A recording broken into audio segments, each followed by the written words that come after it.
Good evening and welcome to this session on towards the decriminalization of Indian politics. My name is Ramachandra Guha. I live in Bangalore and I am a student and chronicler of Indian democracy. And we have today two people who are analysts and redeemers of Indian democracy. So it's a great privilege to introduce them. In order, Professor Trilochan Sastry, who teaches operations research and economics at the Indian Institute of Management, Bangalore, but is here today in his capacity as one of the founders of the Association of Democratic Reforms, which is one of the truly remarkable civil society organizations in this country.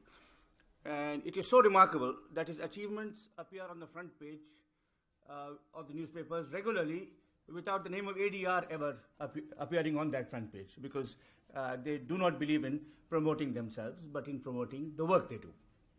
ADR was founded at IIM Ahmedabad by a group of public-spirited scholars, some of whom actually are here in this room. And one of its most important initiatives was to file a public interest litigation, first in the Delhi High Court, and then after it was appealed at the Supreme Court, making it mandatory for candidates to Lok Sabha and Vidhan Sabha elections to declare their assets and their criminal record or lack thereof. And ever since, they have tracked every state election, every national election, analyzed the patterns of criminals, real or alleged, billionaires, real or alleged, in different parties, the rise in assets between one election and another, and in other ways, really try to pinpoint some of the deeper structural flaws of Indian democracy as it exists today, and point to ways of trying to correct for them. And without ADR, we really would not have known the dismal state of our legislators in terms of both the monetary worth and how it has increased in office, extraordinarily proportionate, that 200%, 500%, and also the extent of criminalization of our elected bodies. So that's Trilochan Sastry of the ADR, who will be making the main presentation. Our second speaker, who will comment on Trilochan's talk, is Shri N. Gopalaswami. Now, I was talking in Bangalore yesterday with a distinguished public servant who knows Mr. Gopalaswami. This is my first meeting with him, actually. And I was telling him about our meeting tomorrow. And he said something very interesting. He said that there are some institutions in India that have had such noble and thoughtful and far-seeing people that even the mediocre and incompetent and worse, who subsequently come to occupy those posts, are forced to achieve a basic minimum standard. So, if you look at Rashtrapati Bhavan, because the occupants of Rashtrapati Bhavan have included Rajendra Prasad, Sarvapalli Radhakrishnan, Zakir Hussain, and K.R. Narayanan, there is a certain minimum standard even the less distinguished occupants have to meet. If you look at the CAG, an institution built and nurtured by the likes of A.K. Chanda, S. Ranganathan, C.G. Somaya, T.N. Chaturvedi, and most recently Vinod Rai, also, in a sense, the institution is so hallowed that when an individual enters it, he or she is, in a sense, obliged to be on their best behavior. Likewise with the Chief Election Commission. And I think the role of honor there, the kind of towering figures in that body, who have served as Chief Election Commissioners, would start with Sukumar Sen the first, and would include such names as T.N. Seshan, J.M. Lingdo, and N. Gopalaswami. So what you have here today is a really distinguished panel. I mean, distinguished is the wrong word. It's really two people who have devoted their lives to public service, one in government, one outside government, and who represent, I would say, the most reflective, analytical, and redemptive aspects of Indian democracy. And as a mere student and chronicler who just writes from his study, it's an enormous privilege for me to be introducing them today. and to chair the discussion. So Trilochan will speak first for about 40 minutes, and then I'll hand over to him now, and then Mr. Gopalaswami will follow. Trilochan.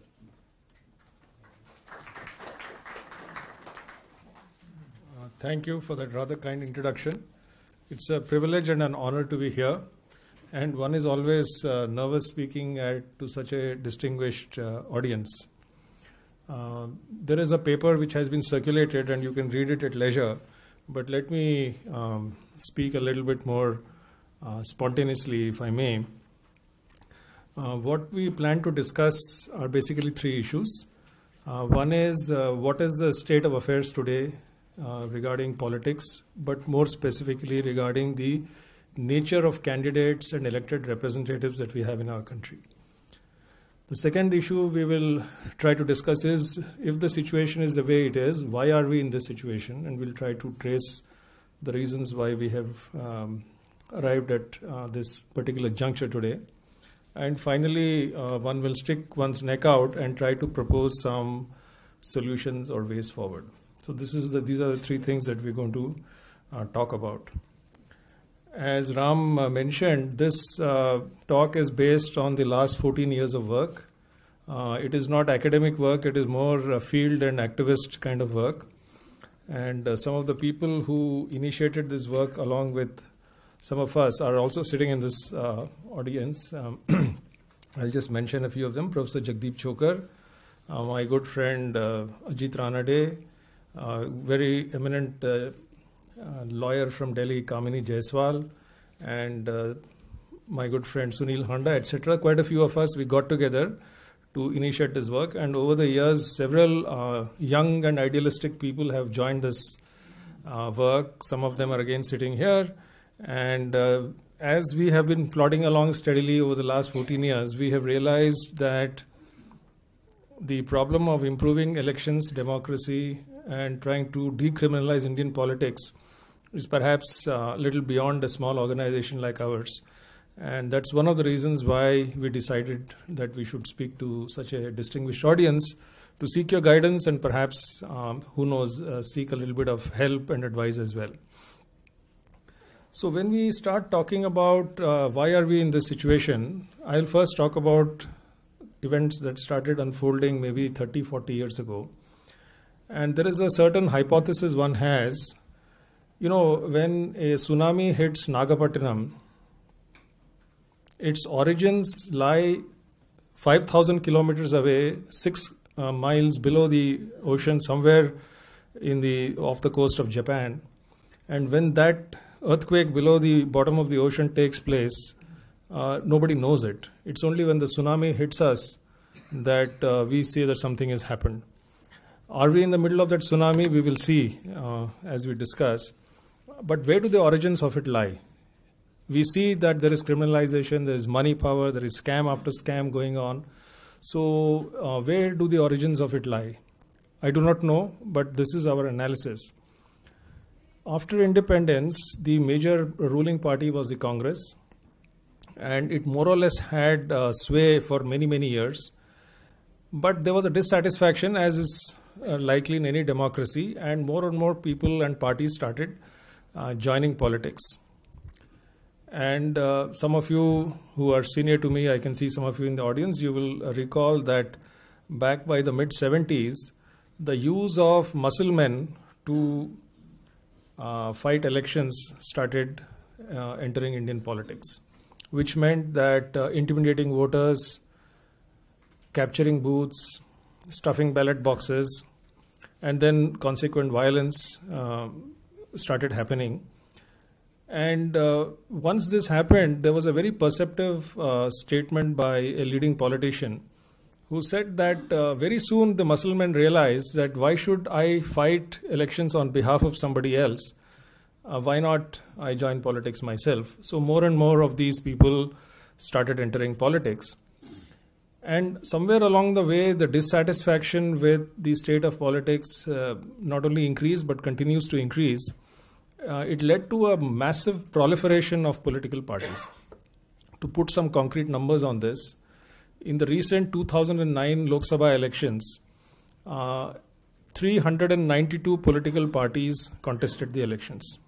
Mr. Gopalaswami is here. He will also probably speak about the vexation that the Election Commission feels. Actually, the number of registered political parties runs into thousands, but the ones who contested officially were 392 for a mere 543 seats. There were 37 political parties who won at least one seat in the current Lok Sabha. It's a different matter that 24 of them won 6 seats or less. So why is this proliferation of political parties happening is one question that arises. If you look at other so-called leading democracies around the world, we don't see so many parties. Sometimes 3, 4, 5, 6, that's about it. Why do we have 392 contesting in election? I think there are several reasons. One is, of course, India itself is a diverse country, with various languages, castes, religions, etc. But there are one or two factors which are worth pondering. In the Indian political system, very few people ever retire. And they are lifelong leaders of a political party. And the younger people, and I can see some young people sitting here, if they join politics, they'll say, I can only step into a dead man's shoe and my political career is finished, because until this man goes, I can't progress. Also, there was some dissatisfaction with the existing political parties and with the quality of governance. So this gave some opportunity or incentive for many people to set up their own parties. So when you have so many political parties, what is the nature of politics that is likely to occur? Each party has to differentiate itself in some form or the other. You can't say, I am like that other party only, but I am going to deliver slightly better. You have to say something. And the easiest thing to differentiate yourself in India is along caste lines, along religious lines, and along regional.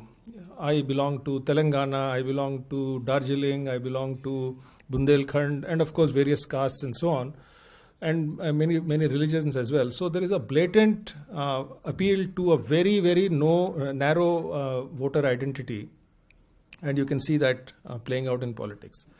Now, as a result of this proliferation of parties and the proliferation of caste and religion and regional based identities, not only do we have unstable governments, which is what is usually written, but our fieldwork shows, and if you look at it at the campaigns in the field, the nature of campaigns has changed, perhaps for the worse.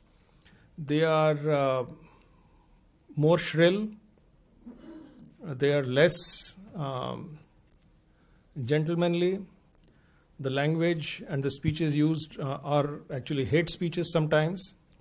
And, it is a clamor for attention of your particular vote bank. And to get that attention, you are using more and more desperate means to campaign. So the nature of campaigns has also changed. A couple of other things happened again back in the 70s and 80s. One was, of course, the use of muscle men. But later on, to topple governments, money was used. So, the suitcase culture that we used to read about in the late 70s and 80s, where suitcases were sent from one part of the country to the other, and then suddenly you find a few days later that a particular government has toppled. So this whole phenomenon of Ayaram, Gayaram started. It used to be big time news. The government did try to contain that by passing an anti-defection law, but we know that it was not very, very effective. So anyway, whatever the diagnosis and reasons are, today we are in a situation where there is a proliferation of political parties. The politics is often fought based on very narrow voter identities, mostly based on notions of who am I in terms of my caste, my religion, and also the part of the country that I come from, the region or the district. And the use of the criminalization in politics and the use of money power in elections. So these are... Now, why has money power increased? I do not know. But there are 3 or 4 principal reasons. One, obviously, is the state of affairs of the voters themselves. So a question is, why don't they bribe voters in Kerala? why do they bribe voters in urban slums and other parts of the country? The answer is very clear that voter awareness or economic levels are very different, say, in a highly educated state like Kerala compared to other places. So if a candidate tries to buy voters in Kerala, he is likely to lose. So they know that they will not do it. On the other hand, we find that there is a huge increase of wealth in our country, particularly after 91. There is the influence of the corporate sector in the economy and on politics has only increased. So whether you take mining, minerals, natural resources, petroleum, coal, telecom, all the natural resources, there is a government policy to privatize them. I'm not saying whether it's good or bad. That is not the purpose of my talk at all. And I'm not an expert on economics, whatever Ram may say. But the fact is that this kind of privatization did lead to huge accumulation of wealth among a few people. And when you have a fractured polity with coalition governments and you have a lot of money, it is much more easy to control and influence governments and political parties in this kind of a situation. So you find a huge influence of the political system of big money.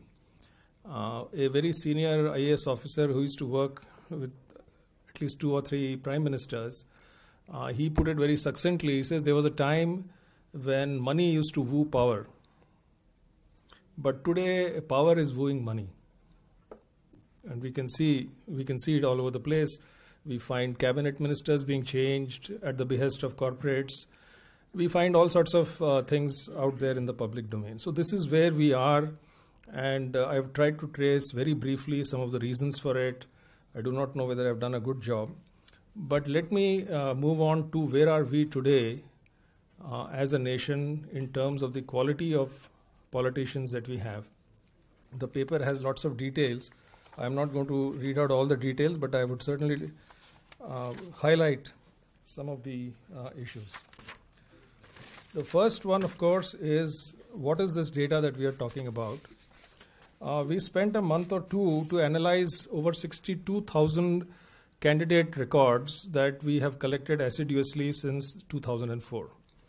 These are sworn affidavits which candidates have themselves declared to the Election Commission as a result of a Supreme Court judgment that all of us in this room and everybody in this country has a right to know some information about the candidates that we are voting for, and particularly their financial and criminal records. So it is the self-sworn affidavits of candidates based on which we are giving out this analysis. So what do we find here? We find that since 2004, when we started doing this analysis, out of 62,800 odd candidates, more than 11,000 have some kind of a criminal record. That is about 18%. And 8% of these candidates have serious criminal records. For example, there are something like 4,357 murder and related cases, murder, attempt to murder, etc. kind of cases against these candidates, which is about 1 in 15 average per candidate. And the gory details are there in the paper, so I will not repeat them. If we move from candidates to winners, that is where the alarm bells start ringing. Among the winners, we find that 28% have some kind of a criminal record and 13.5% have a serious criminal record. So the proportion of criminals, if I may use the word criminal, or people charged with crime, if I have to be technically correct, the proportion is much higher among the winners compared to the candidates. If you look at the issue of now, what is a serious case? I think many people have. So we are using a very technical legal definition here. Anybody who is charged with a crime in a court of law where a case is being heard and who on conviction would be sentenced to a jail sentence of 2 years or more is one category. Cases where courts have issued non-bailable warrants. I'm sure Mr. Gopalaswami has some interesting things to say on that. Cases where there are non-bailable warrants is another category. We have also categorized all crimes against women as serious cases. And number 4, cases of electoral offences committed during elections. The logic being that if a person is contesting elections to become our representative and breaking the law in that process, it is a serious offence. So these are the categories under which we have done that. But mostly it is these kind of cases of murder, violent crimes. There are a few instances of rape, etc., which is there. If you look at the winnability, which is what the political parties keep harping on, the situation is a little bit more alarming. So if you look at all the candidates who are clean, who do not have any declared criminal record, what percentage of them won? It is 12%. If you look at all the candidates who have some kind of a criminal case against them and ask the same question, 23% of them won. So it's up from 12 to 23. If you look at people who have serious criminal cases, again we find among them 23% of them won. So one straight question is, why do such people have a greater propensity to win compared to the clean candidates? I would really look for answers from this distinguished audience. The other issue is that these cases drag on and on for years. So we did an analysis of repeat candidates, those who contested in 2002, then 2007, 2012, or Lok Sabha 2004 and 2009, and so on and so forth. We find that on average, a criminal case is pending for 4.5 years. It's not that they have been decided by the court of law. They're still pending. But as per our data, on average, they are for 4.5 years because somebody may not have contested a second or a third time. So the cases are dragging on. I know instances of cases which have dragged on for 15 or 20 years. They never get decided. And we have the strange situation where the political system argues that unless a person is guilty, he cannot be disqualified, but the cases never come to any final conclusion. So this is the situation on crime. If we look at the combination of money and crime, that's even more alarming. I'm sorry to use the word alarming so many times, but I don't know what is a better word. Maybe Ram is a doctor for words here. I won't say despairing. Shocking, okay. So shocking, despairing, alarming, etc. So you please keep giving me synonyms as I speak. So firstly, the role of money power in elections. You find that on average, as per the declared assets, the declared assets of a winner is 3.8 crores. For a candidate, it's only 1.37 crores. If you look at the person who came in second, the runner-up, first runner-up, it goes down from 3.8 crores to 2.47. If you go to the third runner-up, it goes to 2 crores. And then the ordinary candidate who doesn't even get the first 3 places, it is 1.37 crores. So there is a clear, on 62,000 items of data, it shows very clearly that money power plays a significant role in who wins elections. That's the first point that I thought I would make. Then what is the kind of money that is being spent in elections by the political parties and the candidates? Here I would actually defer to the Election Commission and to Mr. Gopalaswami. He probably has more information. We are going by the public information that his successor, Dr. Qureshi, made before the UP Assembly elections, that the Election Commission expects 10,000 crores of black money to be spent in the Uttar Pradesh elections alone. With 400 seats, it's about 25 crores per seat, per assembly seat. Now, there are states in South India, whether it is Tamil Nadu or Andhra Pradesh or Karnataka, I am leaving Kerala out deliberately, where the wealth is higher, the per capita incomes are higher, and the amount of money that is being spent might be even higher. If you add up all the numbers for 4,000 odd assembly seats in the country at 25 crores, that itself comes to 100,000 crores. You add Lok Sabha elections, you add Rajya Sabha elections, and you add the panchayat elections, which is municipal elections, district panchayat elections, block elections or taluk elections, and of course gram panchayat elections. There are lakhs of seats. The amount of black money would easily cross 200,000 crores. So we have a 2G scam every 5 years, fully adjusted for inflation. Every 5 years. Now, there's a huge amount of money that is being spent. Now, what our analysis is, and again, here we stick our neck out, we don't have data to support this, that this is very bad for governance. Because a person who wins an election after spending so much of black money has only one objective after winning. And like many people are nodding, we don't need to spell it out. He needs to recover that money. He needs to recover much more. He has to pay back favors to those who funded him, whether it is big corporates or etc., etc. And so the control of big money on elections and the corruption in elections, in governance, goes up and up. We were on a TV show in Karnataka where leading politicians during a break, there were two from the two major parties, the Congress and the BJP. One of them said that 92% of the persons who asked for a ticket from their party were from the real estate business. And the person from the other party nodded his head, just like the gentleman here, very correctly agreeing with him. Now, we know what kind of a business real estate is, whether it is white money, black money, etc., etc. And so we have this. So the same thing that happened in the 70s when muscle men said, why should I fight elections for others? Let me fight elections for myself, is now happening today when big money, or maybe not so big money, but black money says, why should I finance somebody to fight elections and then influence the government? Let me go and fight elections myself. So this is the role of money. And I would just close this section with a little bit more, just 3 or 4 numbers that I would like to quote. If you look at all the candidates who ever stood for elections, their average declared wealth is 1.37 crores. If you look at the people who win the elections, it is 3.8 crores. If you look at all the people who with some kind of a criminal case who win elections, it is 4.3 crores. If you look at people who have serious criminal cases, it is 4.4 crores. So candidate, winner, person with a criminal record and person with a serious criminal record. So there is a stepwise increase in declared wealth, and this is only the declared wealth on paper. What is the real wealth? We really have no idea.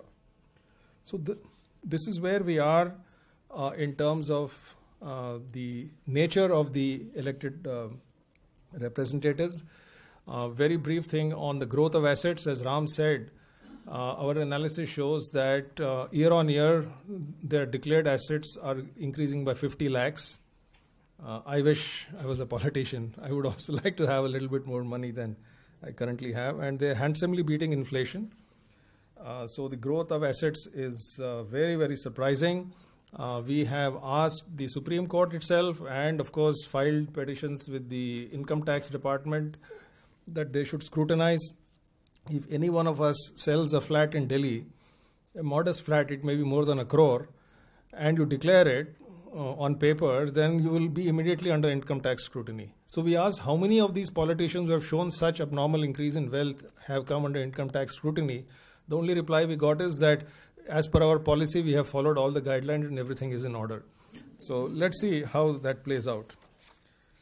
There is a couple of issues. One is gender and elections. The other is education and elections.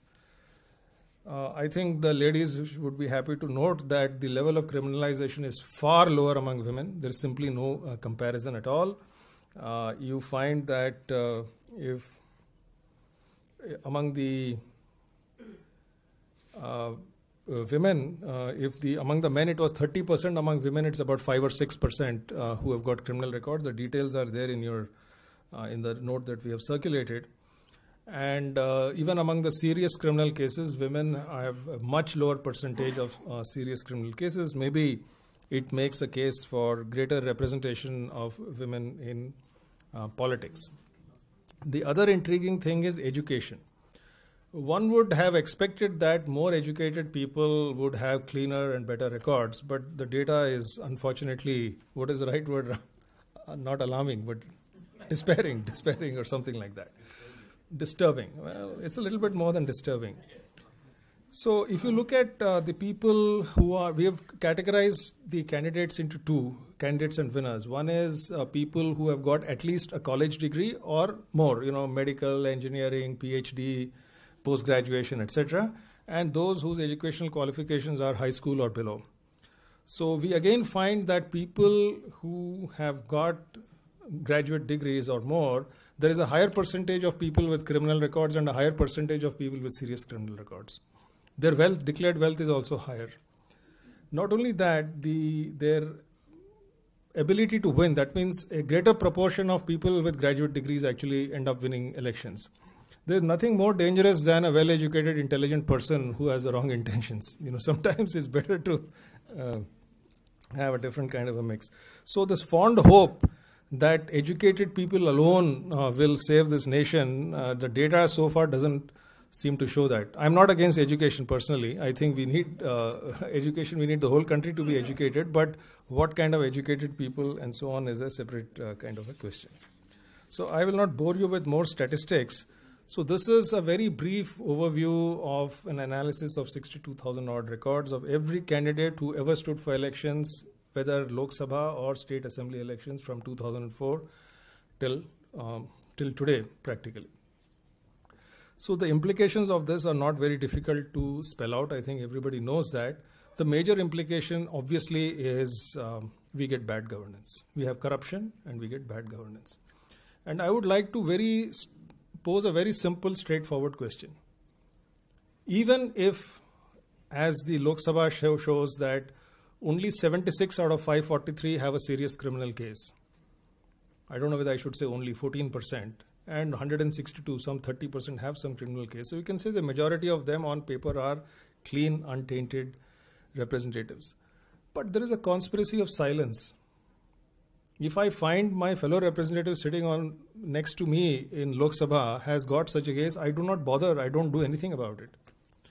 So turning a blind eye to things, is it abetting a crime or is it, I don't know what it is. It is something which is a serious matter. That's why I think in the Mahabharata they had this wonderful evocative character called Dhritarashtra, who knew exactly what was going on but who was completely supposed to be blind. So I don't know whether he was really blind or what he was, but that's the kind of situation that we are in today. So what do we do? That is the main question. Frankly, we don't have good answers, but we will provide a few suggestions and pointers based on our experience. Our experience largely comes from doing something called Election Watch, National Election Watch, where we have working with about 1,000 NGOs in every state of the country, including in Delhi, where our partners and we come together, not only do press conferences and release data on candidates, but we try to send SMSs, we try to send outbound calls, we try to do social media, Twittering, Facebook, whatever it is nowadays that young people like, but the challenge is language because the people who know English don't vote और जो vote डालते हैं उनको अंग्रेजी नहीं आती तो उनको कैसे हम पहुँचे उन तक कैसे पहुँचे वो थोड़ा एक दिक्कत आ रही है but we are trying to address that. So this is what I am about to say on the way forward is based on the kind of field experience that we've had in the last so many years. I would like to preface the way forward with a couple of quotes, one from Gandhi and the other from Nelson Mandela, because it provides a direction in which we should go if we have to find a solution. So Gandhiji said, to safeguard democracy, the people must have a keen sense of independence, self-respect and oneness. I am really amazed at the wisdom of Gandhiji. A sense of independence, self-respect and oneness. I do not know whether we have the first two or not, sense of independence and self-respect as a nation. I'm not talking about individuals here. But we certainly do not have a feeling of oneness. That is guaranteed. Now, political parties are trying to divide us further based on caste, religion, etc., and the people are sort of diverse and everybody wants independence from his neighbor, not from corruption. So it was the privilege of the privileged to try and change that situation. We cannot expect that change to come from the corporate sector, from the government, from the political system, from the media, or from all the FDI in the world. No matter how many billions of dollars of FDI come, this feeling that Gandhiji said, independence, self-respect and oneness, has to be done by the people, for themselves, by themselves, of themselves. There's no other way that one can think of, and I think the privileged have to think about this a little bit more. And why should we do this? Again, I would quote Nelson Mandela. He says, "For to be free is not merely to cast off one's chains, but to live in a way that respects and enhances the freedom of others." So if we are privileged, we have to live in a way that enhances and respects and enhances the freedom of others. That is the burden of privilege that we all have, and I would invite you to think a little bit about it. So in this light, if you look at the way forward, I would look at it in 4 dimensions and then close what I have to say, and I would ask Ram, how many minutes do I have? You can go on, okay. So the important thing is, how do we try and change? One dimension that we can look at it is legislative and, the RTI kind of structural issues. Second one is the administrative. In fact, I will defer to Mr. Gopalaswami and not touch upon it too much, because the administrative mechanisms are largely the prerogative of the Election Commission, and very rightly so. So we would like to hear from him and any other comments he has. And the third dimension on which we will look for solutions is what civil society might like to do. And lastly, voter behavior, because how voters vote, voter awareness, voter behavior is decisive. So these are 4 dimensions on which we would look at it. If you look at the legislative and RTI, some events have already taken place. All of you live in Delhi. I don't have the privilege of living in Delhi, although one had the privilege of growing up and being educated here. There are at least 5 important events that took place. One was the Central Information ruling that political parties are under the RTI. Thanks to our friend Professor Chokar, who's sitting at the back, who instigated this. Second was the Supreme Court judgment in response to Lily Thomas' petition, saying that convicted MPs and MLAs would be immediately disqualified. We can take a little bit of credit for that from ADR, because all the data that was presented to the court was based on this kind of information that we are just discussing. So that was the second. The third was a judgment of the Supreme Court which said that people in jail should not be allowed to contest, which has now been reversed by Parliament. And I know that Mr. Gopalaswami had some very important role to play, and maybe he will elaborate on that, when we found that lots of people who had non-bailable warrants and who were locally powerful people, जो हिंदी में दबंग लोग कहते हैं, the police did not want to arrest them, so they continued to stay where they were staying and continued to do whatever they were doing, but on the records they were declared as absconders. So I think he took an initiative to say that if they are absconders, then they are not ordinarily resident where they ought to be. So we don't know where they are, so strike their name off the voter rolls, and if your name is struck off the voter rolls, you can't contest elections. So many of them came and voluntarily surrendered in police stations, etc., etc. As a result of that action, Jan Chaukidar filed this petition, and that's how the Supreme Court tried to say that people who are in jail, etc., should not be allowed to contest, and now it has been reversed. And then there was the Supreme Court judgment which banned caste-based rallies in Uttar Pradesh, the Allahabad High Court judgment, sorry, not the Supreme Court. Now, whether it's good or bad, I'm just putting the facts before you. And finally, a rather big directive by the Supreme Court to the Election Commission, saying that the use of freebies and promises in elections, and I will give you a free laptop, free cycle, free television, free this, that, and the other, is actually tantamount to trying and influencing the outcome of elections and influencing voters. So it may be considered as part of the code of conduct. So they have asked the Election Commission to consult all the political parties and evolve a code of conduct and enforce it on them. So I think that process is still evolving. I don't know if Mr. Gopalaswami has latest information. What we hear is that the Election Commission is trying to do something about it. So what I'm trying to say in brief is that all these 4 or 5 judgments and the CIC ruling, the civil society has been very active because the Supreme Court only reacts to petitions and PILs filed by civil society. There are several other petitions still being heard. One is on foreign funding of political parties, which is incidentally banned under the law. And both the Congress and BJP, at least our evidence shows that they have received money from foreign companies who are, of course, into mining and minerals and so on, and, of course, trying to influence government policy thereby. And another petition, so there are several petitions which are still in the pipeline. We'll have to see how they are played out. So civil society will continue to be active. But I would make a few comments on that. One is that those organizations which have 1 ear to the ground, feet on the ground, and who are a little bit more close to reality, their actions tend to be more pragmatic and more effective. At the same time, these groups are a little disparate. We may not be working as coordinatedly as we would like. So there is a need for greater coordination, perhaps. I do not know whether that's required or not, but it's certainly a disjointed kind of a civil society that we have. Then there has been, on the legal front, various commissions. I will not give the details, but starting from 1990, there was a Goswami Committee on Electoral Reforms. There was a famous Vora Committee report in 93 on criminalization of politics.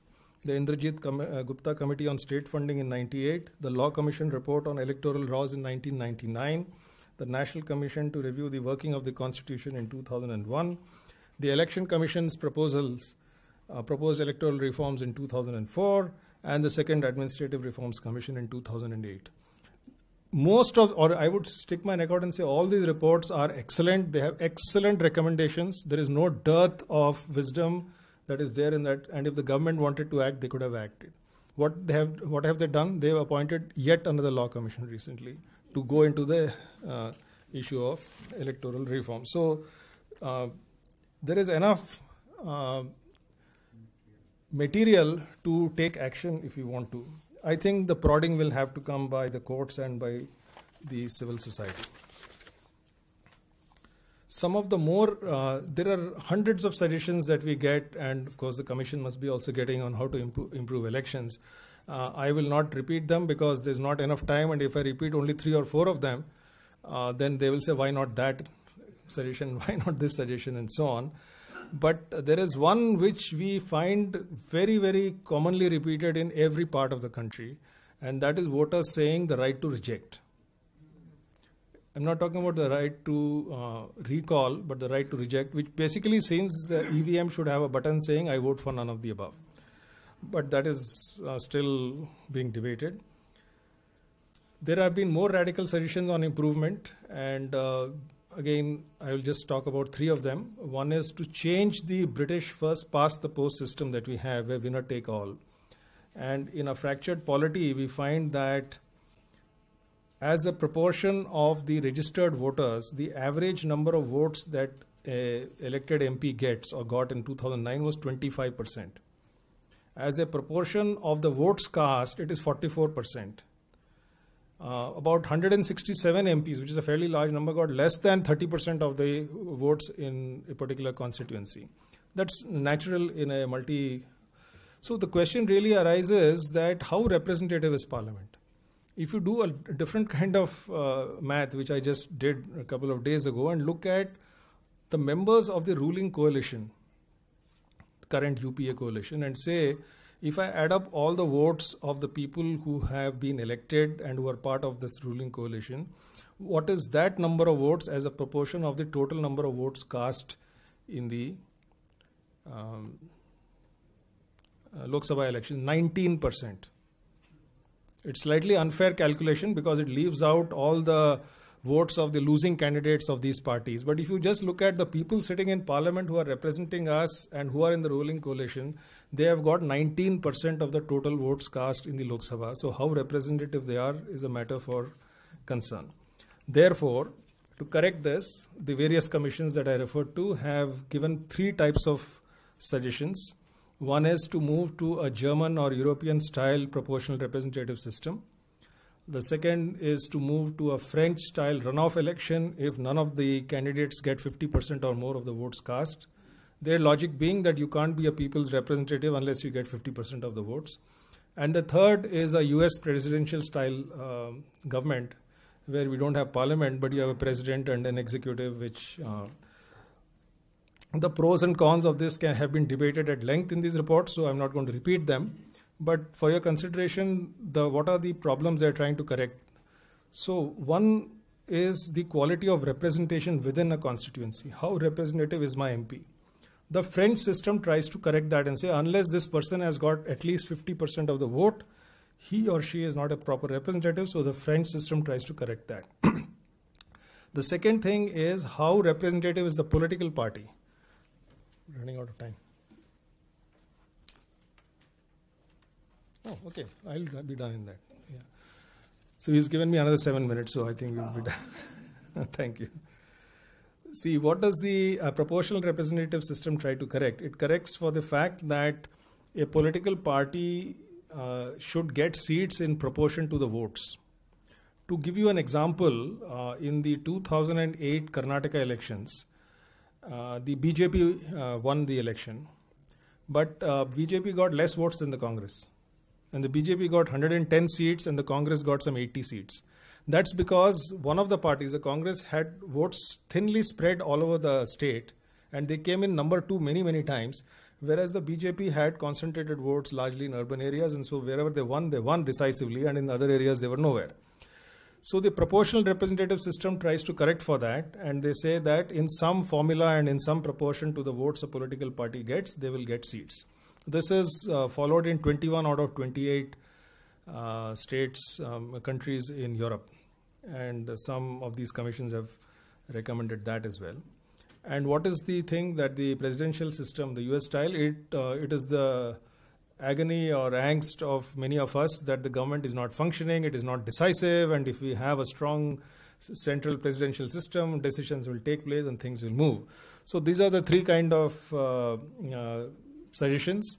Our own view is that until we achieve a consensus, might be hasty to move into one or the other of the system, but all the commissions have recommended some kind of a change of the current first past the post system.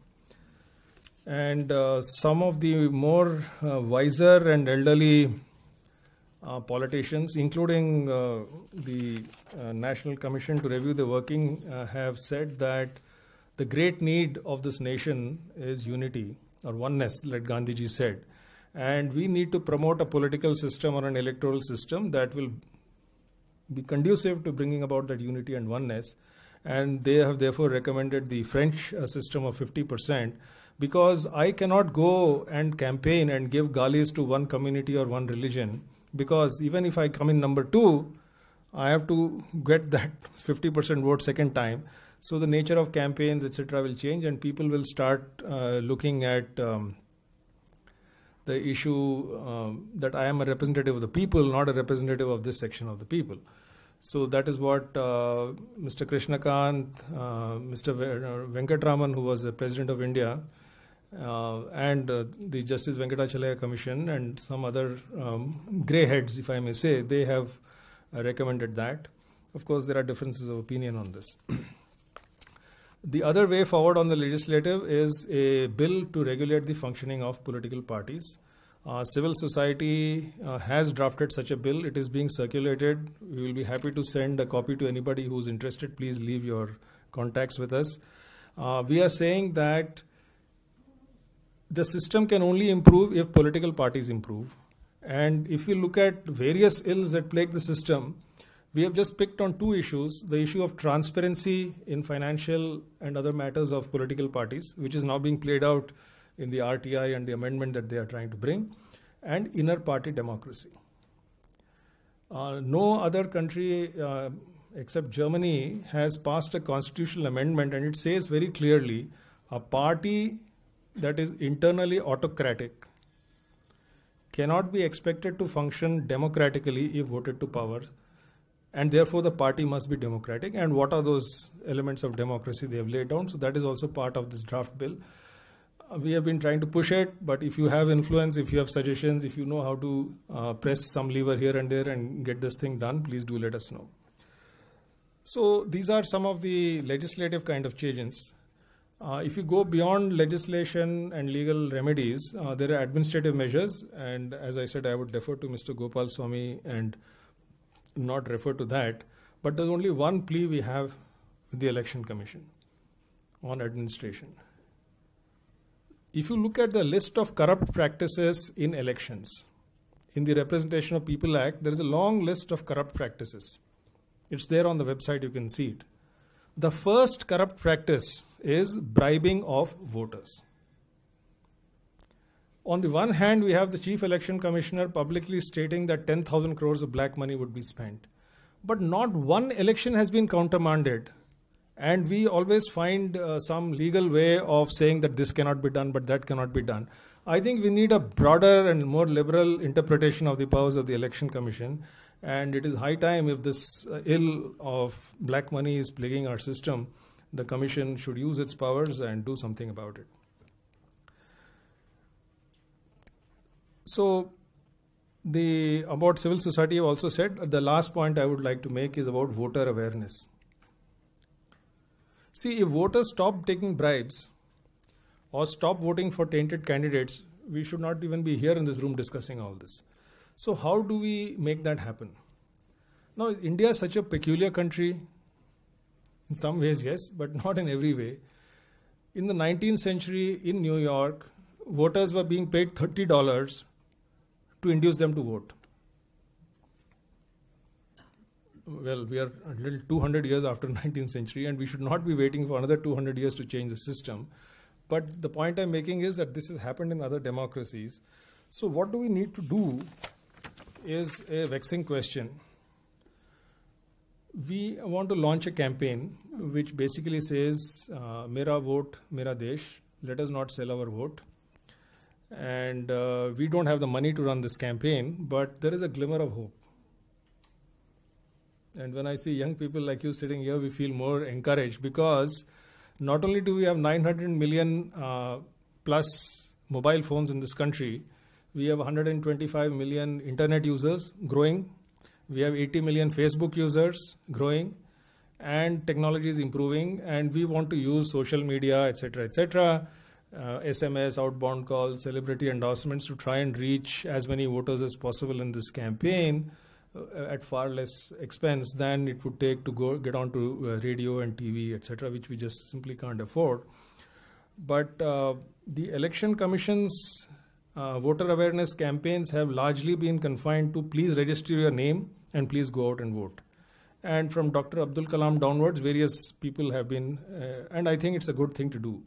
But I would beg the Election Commission that they should also tell voters that selling your vote or accepting a bribe is a criminal activity, it's a corrupt practice, and don't do that. And there are consequences, and you will suffer if you, because this is the law. So they should use that in the voter awareness campaign. So let me now end this with a couple of quotes. Again, you will know prizes for guessing who my favorite Indian leader is. Gandhiji said, in a true democracy, every man and woman is taught to think for himself or herself. This is again voter awareness. And in the United States, Franklin Delano Roosevelt, the longest serving US president, like Gandhiji, said, democracy cannot succeed unless those who express their choice are prepared to choose wisely. The real safeguard of democracy, therefore, is education. So I do not know whether we have enough staying power as civil society to move forward and do something about it.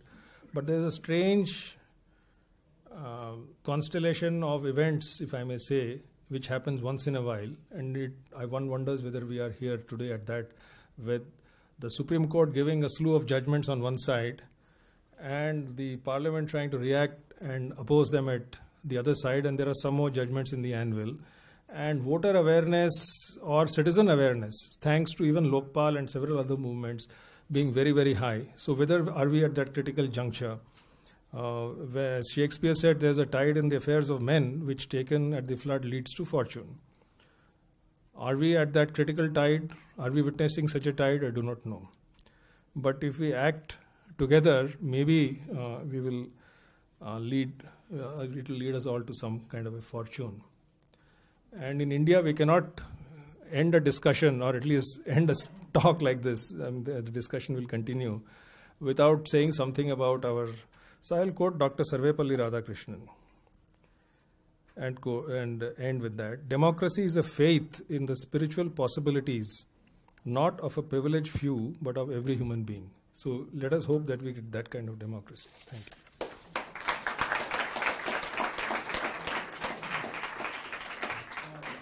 Thank you, Trilochan, for that wonderfully crisp, analytical, comprehensive overview. Mr. Gopalaswami, the floor is yours. Perfect.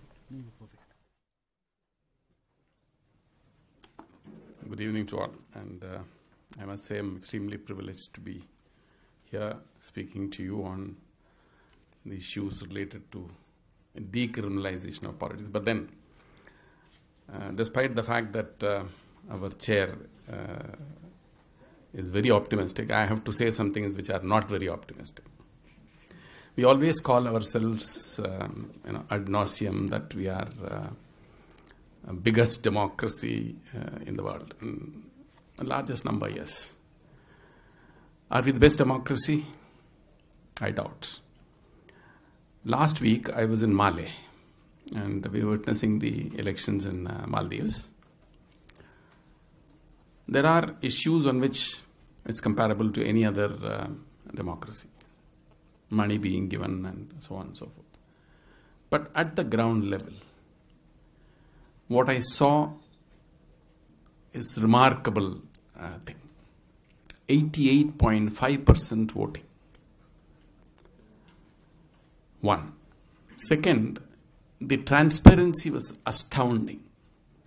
They count the results at the polling station at the end of the day. 4 o'clock, the polling ends. 4:30, they start the counting. By 7:30, most of the polling stations, the counting is over.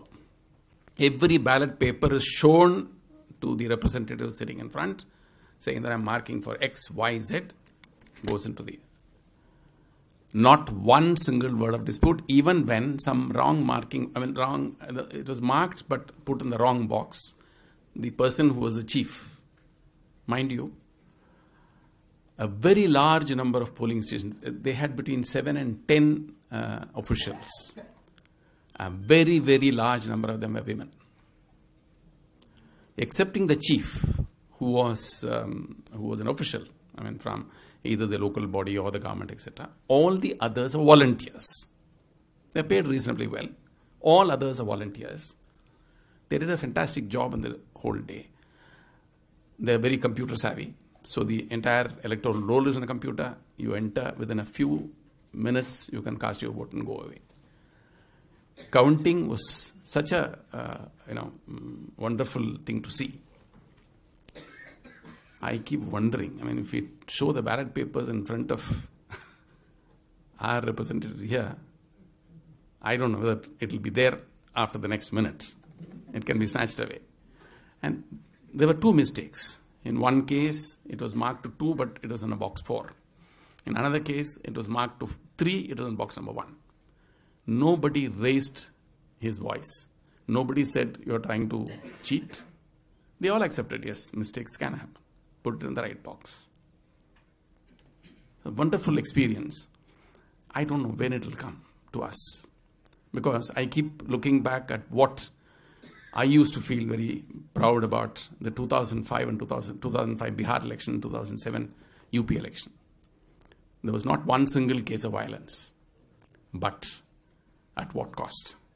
We had 650 companies, which means 100 people to a company, 65,000 policemen per round, 7 phases of election, 4.5 lakh police personnel additionally involved.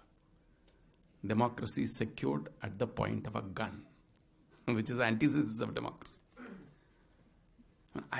After that experience, I used to be ashamed of telling anybody in any foreign delegation yes, we have a lot of policemen.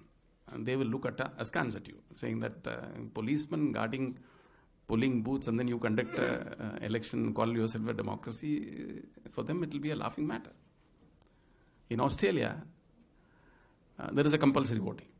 93-94% voting is there, but compulsory voting was introduced in almost about 100 years ago, because at that time they found the polling was very low, at about 20, 30, 40%. So they said the only way to get people to come to vote is compulsion.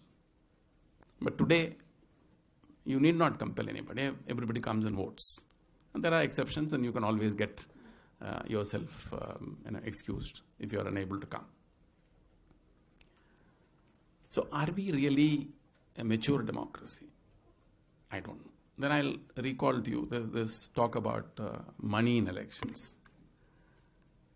It's so well organized. It's so well organized that it takes your breath away. I had a long-time friend of mine from Gujarat who was in a political party.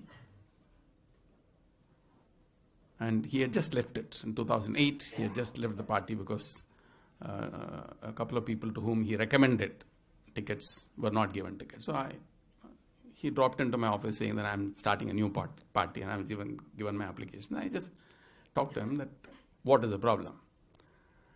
So he said, they were asking for 80 lakhs of rupees per ticket. So I said, everybody pays that? He said, many people pay. So this is an answer for Dr. Sastry, in the sense that why are people with a lot of money being favored in election? The people in real estate, etc. Because they can pay that money. May be true, may not be true. I heard last time the closing stages of this election process in Tamil Nadu, the fee had gone up to 5 crores. What do the political parties do with such a huge amount of cash? I really don't know. To whom it goes, I don't know. Then I asked this gentleman, saying that how can, he was a scheduled caste person. So he had recommended some for reserved category seats. I said, how can anybody pay 80 lakhs? It's scandalously big sum. That he said, it's a very simple thing. He said, I was quite surprised. It's a simple thing, 80 lakhs of rupees. He says, there are enough number of people who will finance. I said, how do they get back the money? He said, it's simple. I said, what is simple about it? He said, the fellow wins, then he has his MLA's letterhead. So he will sign blank letterhead and give them 300-400, and then they make money, whether admission to college, or admission to medical college, engineering college, and so on and so forth. This letter will sell. That's something I learnt after being at the age of 65 almost. It's a well-knit system of this money making which goes around. And I am now, I do not believe anymore that a person who gets elected wants to get back his money which he's invested. No. He enters the election because he knows that this is the business which has the highest return on investment. That's very unfortunate, but I have to say this.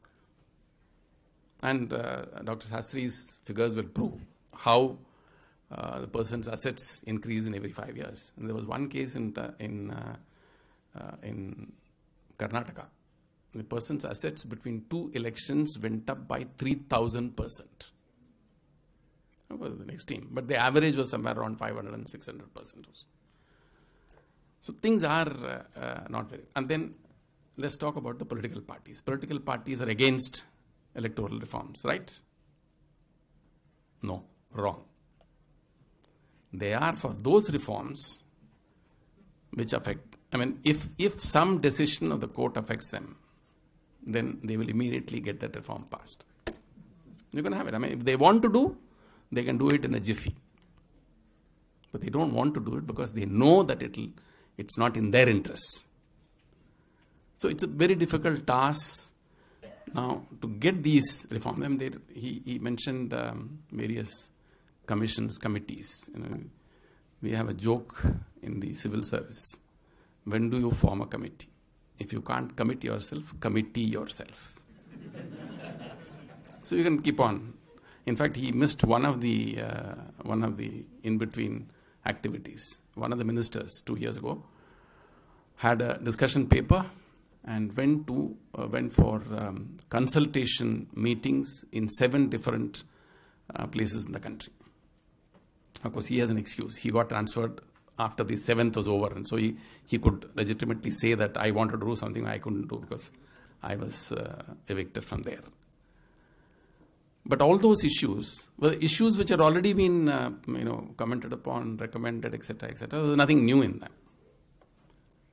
Then comes the issue of none of the above. Can we... I think initially the political parties did not fully comprehend the mischief potential of the none of the above button. And I think we were wrong. I mean, I must confess that some of us, including Prof. Sastry and others, we were wrong in calling it none of the above.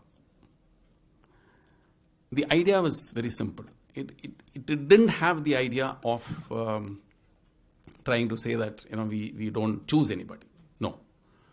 The whole thing was on a different footing altogether. When there was a ballot paper, in the ballot paper, if you didn't want to mark it to anybody's name, you just folded it and put it in the box and went away. If you're a little more conscious and you didn't want to take even the ballot paper, you could register your name. Otherwise, if you wanted to keep your identity concealed, then all that you needed to do was take a ballot paper, don't mark it, put it inside and go away. There should be, now with the electronic voting machine, you can't do that. You have to go and press some button. If you don't want to press a button, you have to tell the officer concerned saying that I don't want to vote. Why? Because at the end of the day, if in the machine, if 500 people have come to the polling station, one person did not vote, 499 will come out and there will be commotion in the counting hall unless they are told that there is one guy who didn't vote. And we have entered, which means that your identity as a voter gets compromised.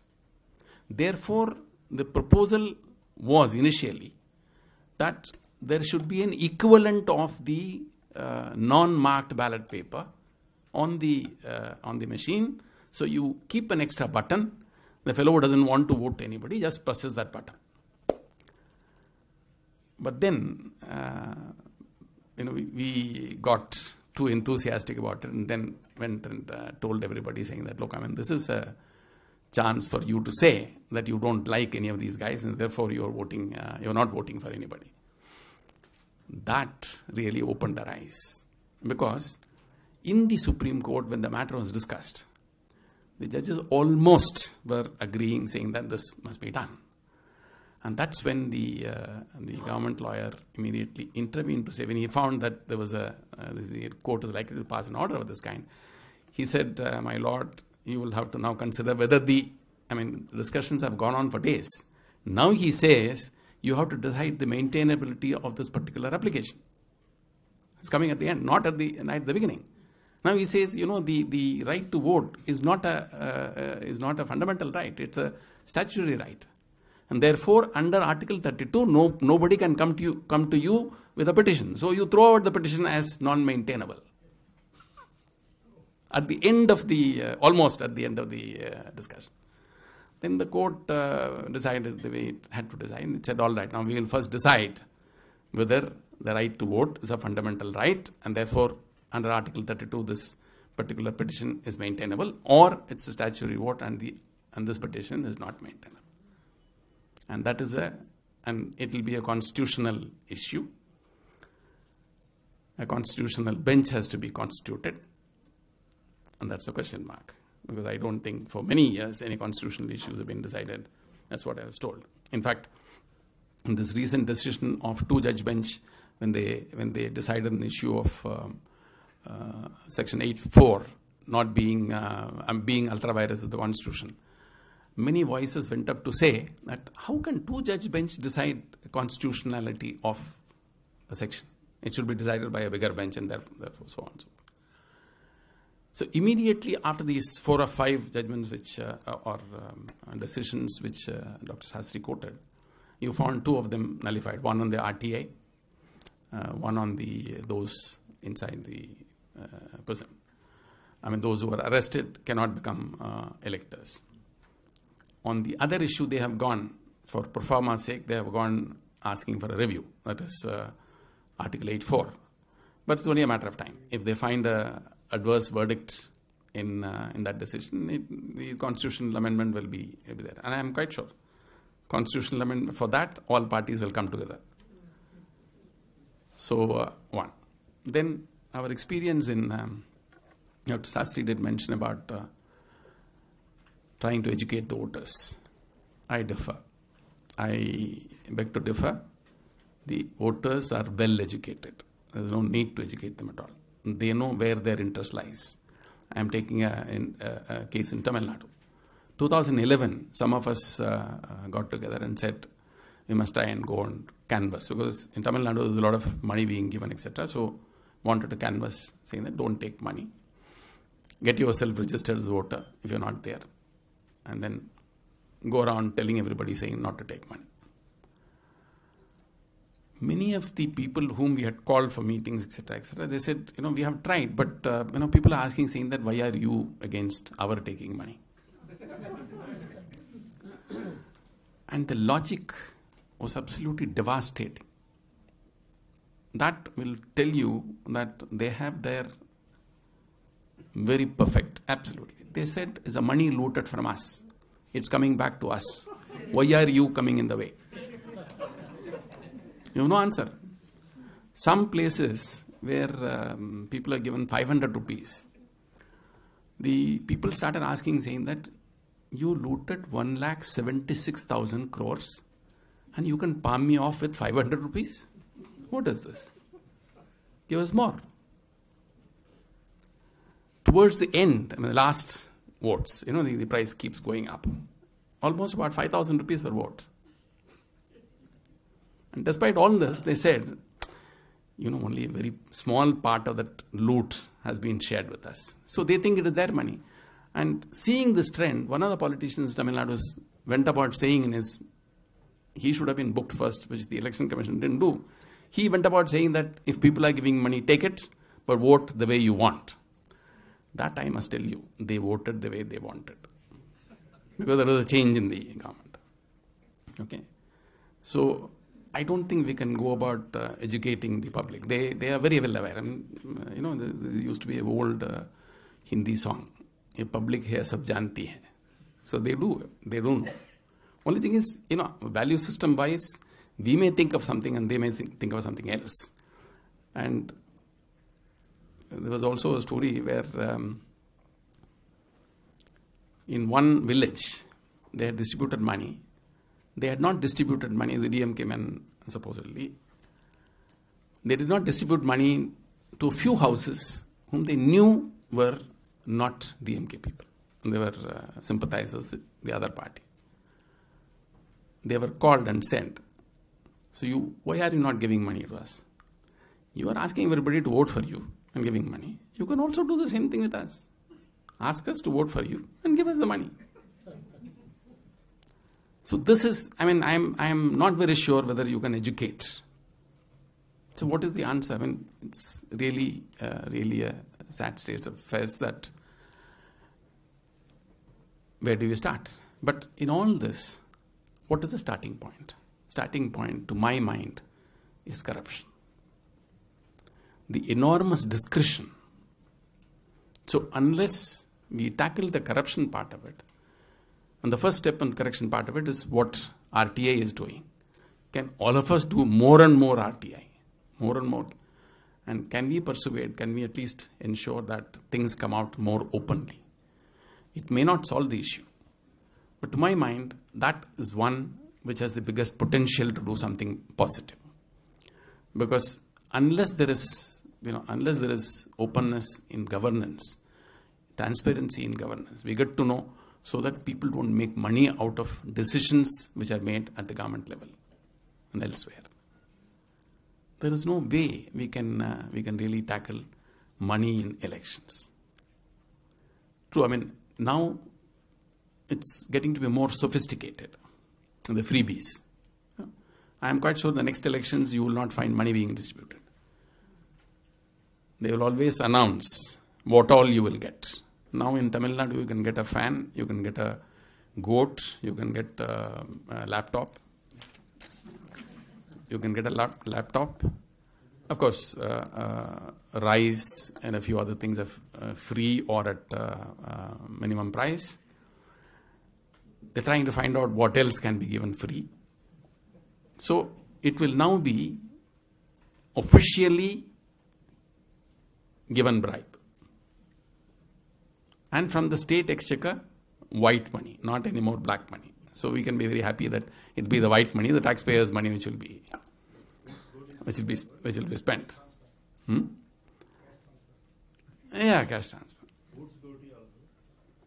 So the whole thing is changing. So you may not find many people actually handing over cash. It is also true that political parties are absolutely essential in democracy. Without political parties, there's no democracy. We can't really have a democracy without the political parties being present. So we can't. I mean, we may hate them, but we have to have them. Without political parties, you won't be able to survive as a democracy, because every one of us don't have the time to go about taking all the burden of working on many of these issues and all that. You need people to come. I mean, if you the other issue, but political parties today are in a bit of a decline. The national parties, which is also a very scary thing. Within this confines, I would like to say, imagine the Sri Lankan policy being decided by Tamil Nadu, the Bangladesh policy being decided by West Bengal, maybe tomorrow the Pakistani policy will be decided by Punjab. Where are we going to be? So the decline of the national parties is a matter of great concern. I mean, we may say that our democracy is strengthened the regional parties, this and that, but the rise of the regional parties is not a very happy thing at all, in my view. If the national parties don't get strengthened, they are not strengthened, then a time will come where the vociferous tendencies will actually go. I mean, it's not that people immediately start forming different nations, but our relations with neighbors, our security, most of these issues are handled at the center will be very badly affected. So we are in a situation where you don't know how to go forward, frankly speaking.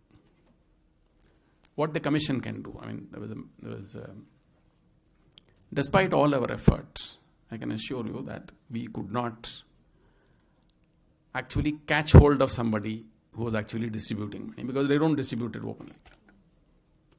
People go distribute money late at night. There is one person, I mean, in the last election, one of the parties in Tamil Nadu had one person for every 50 houses. The election commission can't have a person policing 50 houses.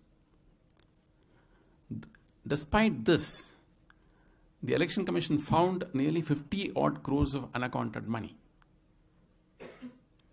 Many places. So was the case in Karnataka in 2008. Karnataka, money was being transmitted in ambulances. It takes tremendous courage for an official to stop ambulance. He can be lynched. I mean, he can be accused of a patient, if he suffers, then this man can be lynched. At one place, somebody took the courage and stopped and found money there, because he found too many ambulances, and he suddenly thought that not too many fellows can get badly affected in Bellary. It was in Bellary. So despite all the effort, the commission is not been in a position to find an actual money being transferred, and catch him and then decide the case. Most of our cases against, for excessive expenditure, when cases are filed, it takes 5, 7, 8 years. After the term is over. So it doesn't really matter to anybody. So there's a lot of other things which need to be done. So it is not one electoral reforms. Actually, it starts from somewhere else, starting with corruption, quicker decision making in judiciary, and so on. So we need many starting points, not only the electoral reforms, but along with that, many other reforms, starting with an action against corruption and so on and so forth. So it's a very vast thing. I don't know whether all of us put together will be able to achieve that in our lifetime. Maybe the young people, yes. And then one final point. There was a feeling that more, and people used to ask me saying that why don't we prescribe a minimum educational qualification for entering the parliament or the assembly? Most of the people in the parliament are very well educated. We should not forget that. And at least in Tamil Nadu, I used to tell them, saying that if that particular condition had been prescribed, you wouldn't have had a Kamaraj ruling, and his rule was considered to be a model in many ways. So you wouldn't have had a Kamaraj. Kamaraj was not educated at all. Hardly on a first or second standard or fourth standard. So that has nothing to do with it. I think it is a value system. Our value system we need to question. Where is our value system going? With that rather bleak picture, let me end this talk. Thank you.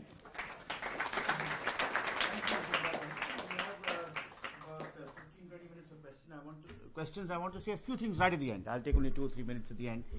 But we have some time for questions. Please be brief and address whoever you want.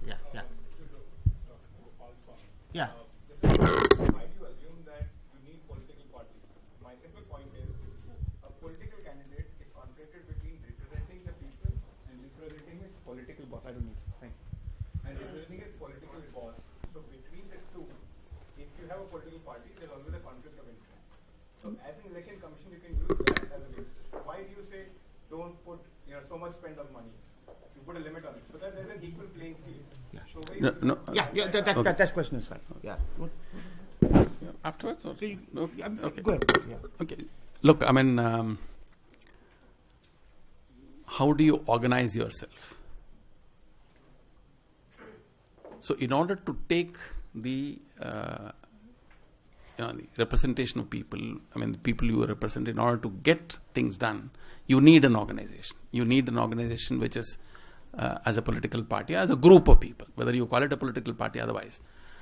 Incidentally, the number of political parties is about 1,500. Actually, active ones are around 300, those who participated. But active ones are less than 50. And out of which the national parties are 6, the state parties are 45. We know political parties constituted whose only job is to collect money, because there is a provision that donation to political parties is free of tax. I am not talking about them. But let us not forget that political parties have done good to the country. They have not done... there are many things that have been done because there is an organization, and there is an organization within which there is a discipline. Just one last part. I think in theory yours is a wonderful idea, but it's organization and governance. We now have I think, a 16 or 19 party coalition. In your framework, you will have a 500 party coalition running, or 272 party coalition running the government. That's really a question of organization. Yes, sir. No, please. We don't. Yeah. Yes, sir. Go ahead. Gopalaswami mentioned towards the end about education, or he expressed an opinion. Dr. Sastry, on the other hand, said something about Kerala and then stopped, and he said, we'll leave that aside. Can you please go back and see if there is any impact on education that you were talking about, or what it is about Kerala that you wanted to say? Yeah. You want to say? The only thing I was trying to say is, I don't know cause and effect, but because there is 100% literacy in Kerala, and people are more educated, the voter behavior and inducement with money, what we hear and what we see in the ground is absent. I'll slightly give a moment. Absolutely. What? You see, education in Tamil Nadu is not, it's not as high as Kerala. Is also, so I personally feel that it is the, in Kerala possibly, the system of ethics is slightly better. I think also political, I mean, these are... See, Tamil Nadu has been reaching higher levels of education more recently, where Kerala's emphasis on education started with the first Indian declaration for mass education by that Diwan of Travancore and also in the early 20th century. Yeah. It's a 100-year history. It's, yeah, your question, right. Go ahead. Yeah. My question is for Mr. Gopalaswami, sir. Do you vote regularly? I do. Yes, sir. Yeah. So last time you voted, sir, how many candidates were there from your constituency? There were, I think in my constituency, there were 9 people. 9 people. So you opted for one. Why not others? No, that's No, not, please, sir, next question. No, I think, please, next Sir, question. my simple point Ask is... your question. Let him finish this question. Ask I your will question. answer. Yeah. Sir, my whole point is when we gave the universal adult suffrage, the country's literacy rate was just 35%. So 15%. 35%. 15%. 15%. Yeah, please come to your question. There are lots of people. Sir, so the only thing is, like, if some voter goes and presses a button, there should be reason for it. You talk about ethics and moral systems, but they are also going to develop with education. My whole point is that, and sir, you cannot just trust ethics system of some community or some state and base your vote on that. There should be data, and your vote should be supported by data. You should Anyway, not I'll just talk to you trust later. ethics system. Yeah, thank you. Yeah. I have not a question to make, but I have just to tell you a very telling illustration of the criminality of the society, if you permit me. I think that we have talked about that. All right. Thank you. We are really looking for solutions here. So, and that would be good. Yeah. Broadly, I agree with everything that you said. But just one question. There was a study done in Southeast Asia which was looking at governance, and it found that most of the very corrupt leaders were actually the best governors and best administrators. So, as much as I agree that transparency and not having money, corruption is related to good governance, but also what I believe is we have an absence of nation building, which is what the main problem is in India. Yeah. Do you agree? I think we're really talking about electoral reform here. So it'd be nice to have focused, sharp questions. I mean, they're large philosophical issues, but we'll have to have really good to have nice, focused questions on how to get towards decriminalization. Yes, sir, at the back. So in 2010, I think the Election Commission floated a paper which suggested a negative or a neutral vote, which meant that if you select the neutral or the negative vote, you will be able, if there's a particular proportion which goes for the neutral vote, that we will have to undergo the election again. It was none of the above, which has been discussed. Yeah. We have discussed this. Yeah. Is that a possible solution? I would like to ask the panel. already discussed it at great length. Yeah. Okay, and second question One answer to you. One answer. As of now, the law is if 1,000 people vote, 999 people refuse to vote to anybody. 1 person votes to you. You will be the winner. And sir, one more thing. You said ki the voters don't need education. Well, sir, I think at least I don't know about the rural areas, but in urban areas, there's a deficit of knowledge amongst the electorate as to who their candidates are, because we are always aware of, let's say, the 2 major parties, their candidates, but often it's there's no choice. You have a choice between a bad choice and a worse choice.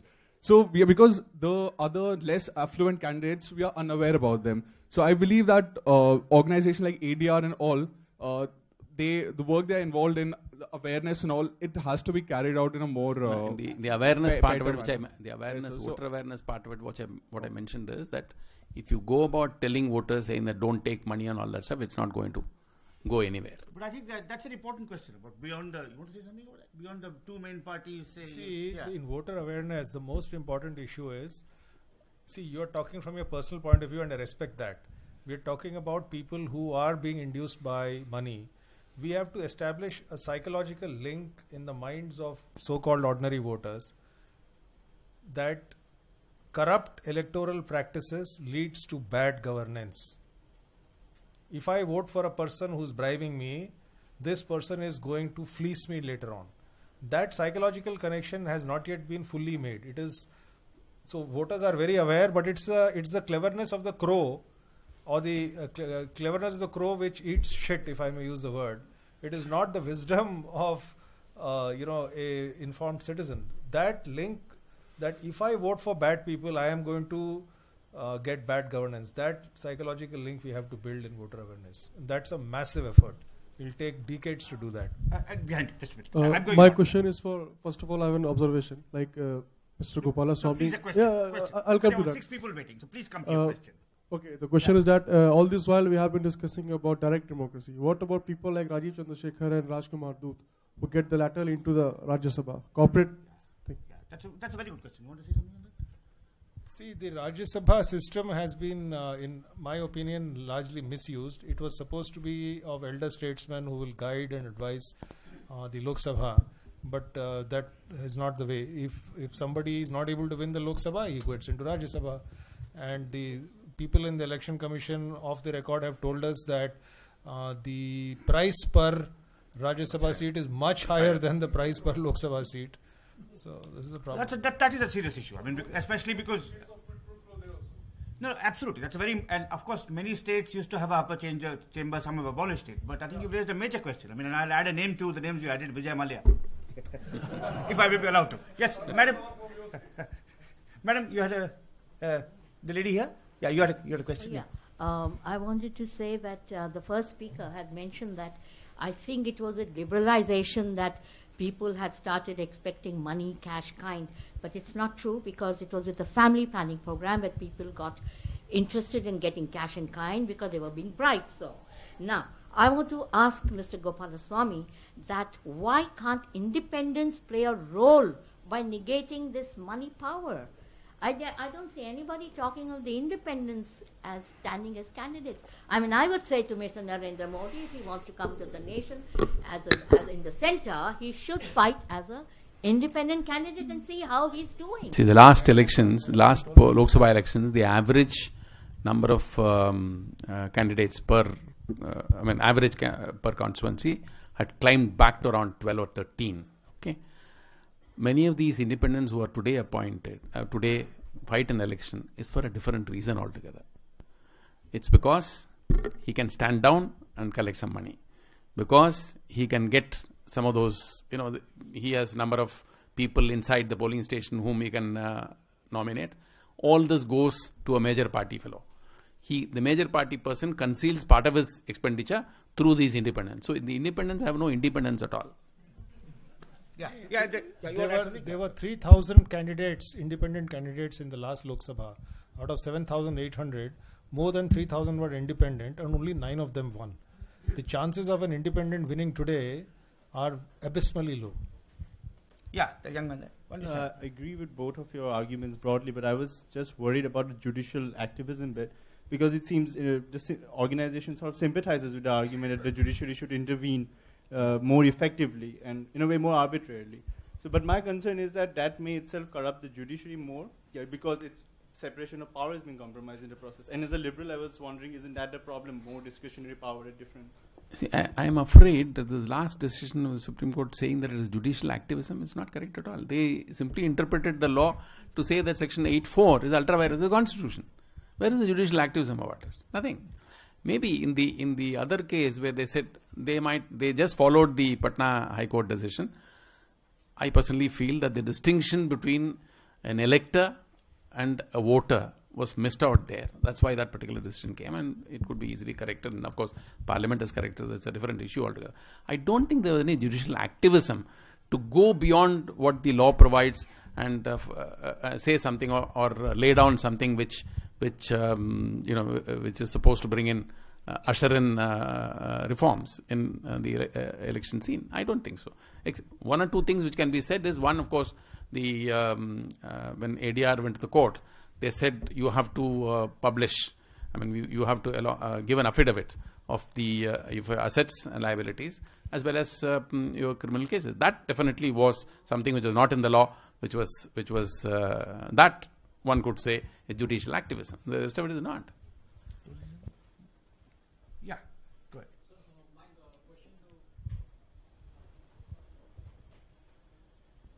I have a question with to Narayan Swami, sir, Gopalaswami, sir. that on your observation, you have covered the 2007 UP elections, the assembly elections. I just want to know that do you believe that the caste system is somewhat promoting the criminalization of the politics in UP? And what about the future aspects of, because UP politics is entirely based on the caste system and the criminalization gets promoted? I don't think that is only UP which has this caste system based voting. Most of the places do. Most of the places. There will be maybe Kerala is an exception, maybe some Tripura may be an exception or something. But otherwise, most of the places it goes by caste, which is possibly you could say cast in stone. Yeah. Is anybody testing the efficacy of these electronic voting machines, because they're being, apparently used for rigging elections in the United States? Electronic voting machines. I am more competent to answer that. The system in simple words, the system in India and system in US are greatly different. The machine in India is actually, to call it an electronic voting machine is a bit of a misnomer. It's electronic, all right. It's actually a slightly better calculating machine. That's all. You press one button once, it says 1. You press it a second time, it says 1 + 1 = 2. That's all that it does. Unlike in US, where there is a two-way communication with the machine. There also, it is only speculation that it can be interfered with. It's not been proved anywhere that it has actually been broken into and interfered with. No. And, since some people felt very badly about the Indian electronic machine can be rigged and all that stuff, the Election Commission, which didn't have anything to conceal, it said, all right, now if you want a voter verifiable trail, we'll provide that also. So that will put the matter beyond all doubt. So the comparison is not very apt at all. A two-way machine can be, not necessarily always is, can be rigged. A one-way machine, that is where it doesn't talk back to you, doesn't react, cannot be interfered with, unless you physically capture the machine, change the innards of the machine, and then say, in which case there is no more the electronic voting machine of the ECI. Which one? Is it a similar system that's being used in Parliament? Everywhere. Yeah. Yeah, there was a question about... No, Parliament, that could... You see, that could be because of other reasons. The operator, there's so many other reasons involved. Yes, sir.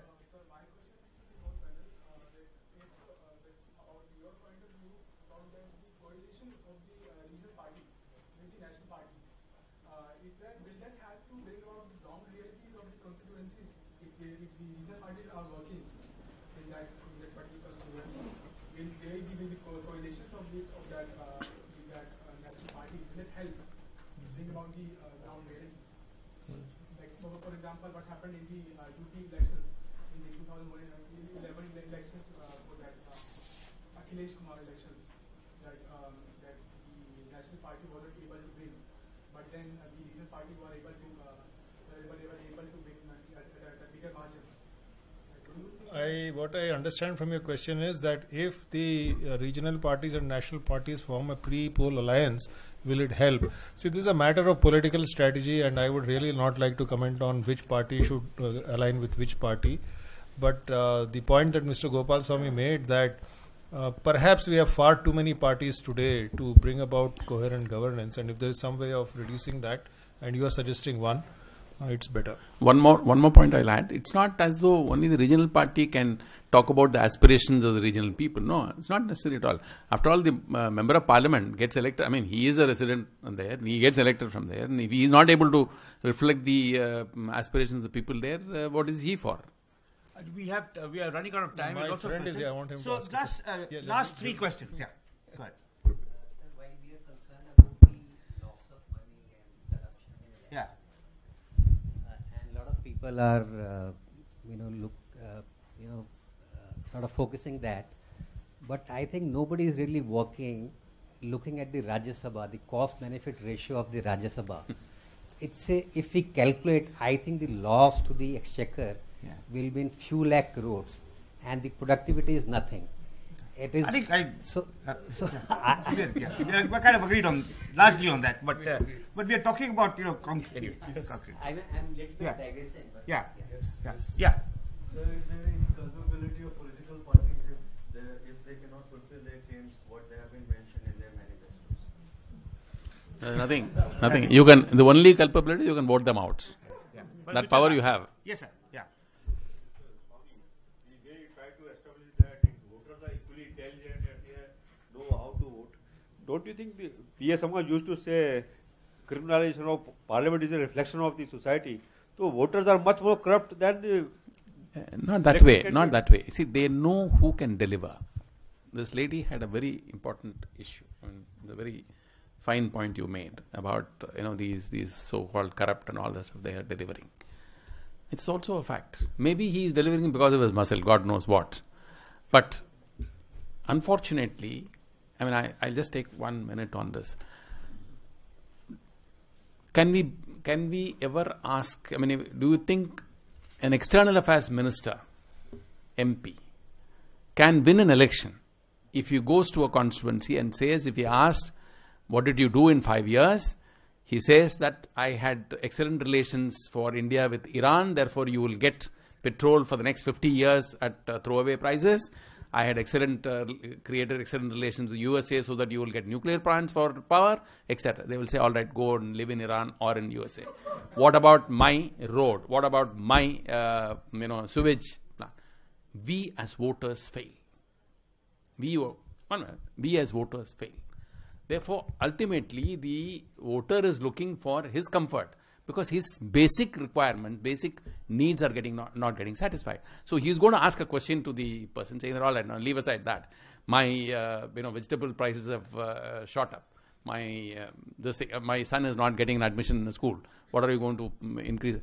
Therefore, the voter is very well aware. Only thing is he has his priorities and not necessarily with the priorities which are required for the nation. No, it is only in Sorry, India. sorry, Just a minute. sorry. Small. Last question. It Yes, is sir. only India where it is easy to become PM than to MP. Sorry, last question. Yeah. Last question. Go ahead. About the rise of regional parties, decentralization of Indian politics. But sir, why can't you appreciate the significant part these parties have played in making Indian democracy deeper and stronger, which Ramachandra Guha also speaks in his book India After Gandhi.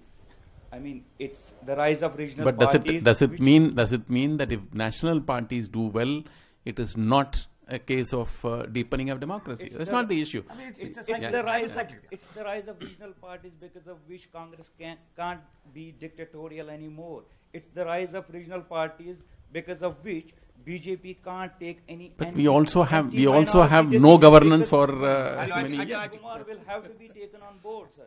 No, I think this is a. Yes, okay, last question. Sir, I just want to know, like, for electoral reforms, do you really think educational reforms are required? Should ethics be taught in schools? Ethics can never be taught in schools. I don't think. It can be taught in schools. I'm sorry to call this to a halt. I wanted to say a few things, just a few things. And lots of large, complex issues that have been raised. I'll start with the question about regional parties and national parties. I think, maybe I'll end with that. What we've had from Trilochan today and supplemented by Mr. Gopalaswami is a very reflective analysis, but please don't be despairing. So this is the last time I'm going to use the word despairing. I'm going to make two specific points about electoral reform and then say as a historian, as a chronicler and student, I may have a certain distance because I think of countries and democracies maybe in a 100-year cycle, not in a 5-year cycle. So I'll end with on a slightly optimistic note. But first 2 points about specific changes. I think what ADR has done in its career, 15-year career, it's focused and specific. It's identified and pinpointed particular aspects of our electoral system that need correction. Now, of course, you can endlessly debate the abolition of the Rajya Sabha or going towards a presidential system, but that's not going to happen certainly in 2 or 3 lifetimes. So I think we really have to look for concrete changes. And I think in terms of one of the changes I think which is implementable, and I'm very glad that Mr. Gopalaswami defended the the adding machine. I won't call it the electronic adding machine or the electrical adding machine, is that because one of the achievements of Indian democracy or the Indian election system over the last 20 or 25 years is that it's very hard to rig elections. And with electrical or electronic voting, you can actually have runoffs in each constituency. You will not forget about the proportional representation system. You need a massive constitutional amendment. You won't get the presidential system, but you can get 50%. In every Vidhan Sabha constituency. The technology allows you to do it perhaps the next day itself, Mr. Gopalaswami. Is that correct? Yeah. So I think this is something we should really work for. That in every constituency you have, if the first place person gets more than 50%, fine. Otherwise, in that constituency, could be Delhi South or whatever, Bangalore East, you have a runoff between candidate 1 and 2. I think that's one of the ways in which you can make Parliament and Vidhan Sabha much more representative, so that ruling governments won't be based on 20 or 25% of the vote. So I think these are the kind of things that we have to look for. One of the most striking things about Trilochan's study, or the ADR study, I shouldn't attribute it to him personally, is of course the question of gender, which he talked about very briefly. I think this is absolutely striking. And I think, as my understanding is that at least in the Lok Sabha, the proportion of women has been going down. And the Vidhan Sabha even more so. I mean, many parties, I won't name them, but many parties do not put up a single woman candidate. There's often not a single woman minister. And I think, although I have complicated, positions on reservation, I think there's a strong case for women's reservation in Parliament and the Vidhan Sabha. I mean, I wish, in some ways, that the UPA government had batted for that instead of some of the other bills that they've been so keen to pass. Because I think this is like Gandhiji recognized this. I mean, Gandhiji recognized that women bring a completely different dimension to politics. And of course, under his leadership, many remarkable women got into politics. So I think that's something we really have to reflect on. The last point, as I said, I will not use the D word, which as a historian I have the privilege of not using, is that we are an ancient civilization, but we are a young country. We are, as I have often said, the world's most reckless political experiment, which is why, Mr. Gopalaswami, we can't replicate Malay. So don't be too pessimistic when you return from Malay to Chennai. Because, there are 55 Malays in Chennai, and Chennai is merely one city as part of India. And in this kind of extraordinary complexity, we will find our way. Our elections are a huge achievement. One of Mr. Gopalaswami's colleagues, J.M. Lingdo, once said, on election day, everyone is an Indian. The Naga rebel also, the Manipuri rebel, the people vote. The Naxalites, women defy their diktat and wear their best and go to vote. So I think there are some substantial achievements of Indian democracy. 65 years ago, no one expected us to survive. The first general election was called the biggest gamble in history. Now, and of course, we are facing a serious crisis. But again, I'd like to put this in some kind of historical perspective. If you look at a democracy through a conceptual lens, you can think of any democracy as having 3 elements. And these 3 elements are the state, the private sector, and civil society. In the 50s and 60s, we had, by most accounts, a political leadership and an administrative leadership that was less corrupt and less criminalized than it is today. But there was absolutely no civil society. There was no check on Nehru's government. And the private sector was timid and risk-averse, and you had no kind of philanthropic class. I mean, of course, today you have the kind of cronies who pay money to get into Rajya Sabha or who bribe ministers, bribe governments to change ministers to allocate them portfolios. But you have an entire young generation of creative entrepreneurs who are doing very interesting and unusual things.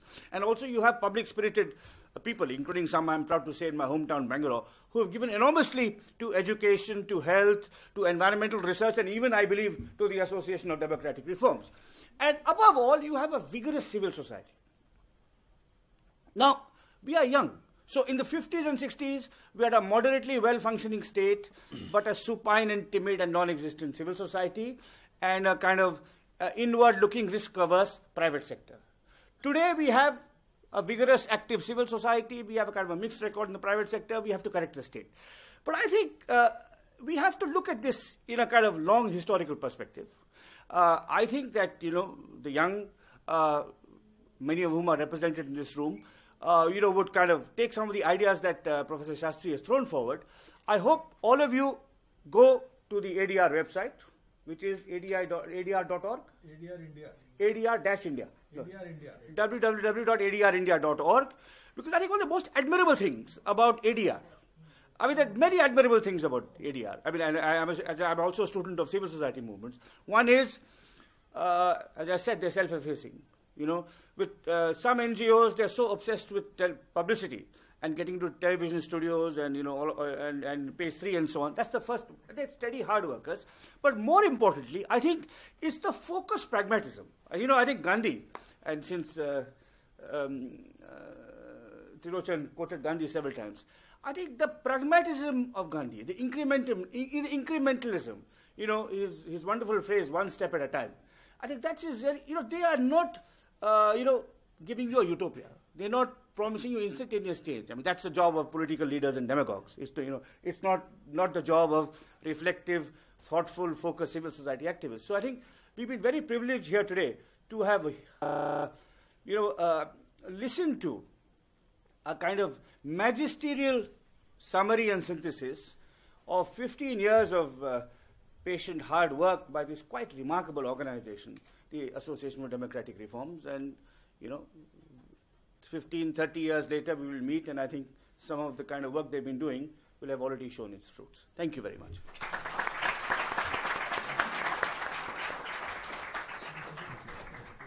Thank you. You can, I think Trilochan will be around sometime. Anyone wants to ask questions?